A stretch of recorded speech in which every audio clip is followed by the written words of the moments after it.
passe. Welcome to the New World Circus. Ici même hier soir, vous avez eu la visite du président ukrainien Volodymyr Zelensky. La France et l'Ukraine qui ont appelé à de nouvelles sanctions contre la Russie. Vous lui avez promis des armes, des munitions. On promet à tour de bras, mais il n'y a aucune vision à long terme. Il vous a forcément demandé des avions de chasse, comme il le demande à tous les dirigeants occidentaux qu'il rencontre. Donnez-nous des avions de chasse pour l'Ukraine, des ailes pour la liberté. Vous lui avez dit non, non pour aujourd'hui, non pour demain, non pour toujours.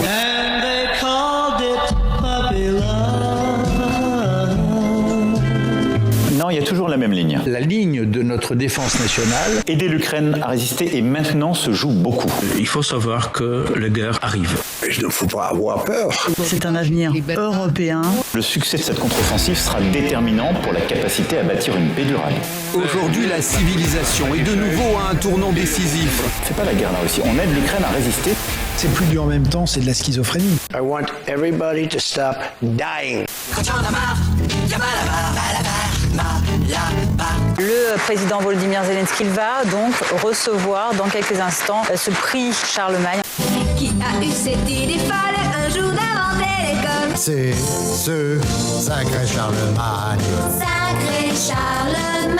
Le prix Charlemagne avait vocation à récompenser des acteurs qui ont contribué à la construction européenne. Robert Schuman, Jean Monnet, Simone Veil, Jacques Delors, Valéry Giscard d'Estaing, le pape Jean-Paul II, le pape François, Emmanuel Macron qui l'a reçu.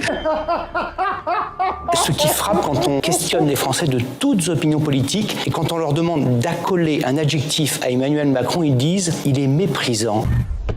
Il est méprisant. Je le récuse parce qu'on va pas au contact comme je vais. Il est hors sol cet homme. Moi j'ai jamais vu quelqu'un qui me dise méprisant. C'est la mort de tout avec lui. Parfois me dites vous êtes trop dur. En France ça devient la dictature. Vous êtes trop décidé. On ne peut pas gouverner contre son peuple. Le vrai mépris, c'est de mentir aux gens. Je suis dans un état proche de l'Ohio. J'ai le moral à zéro. Il y a eu très peu de grèves, quasiment pas.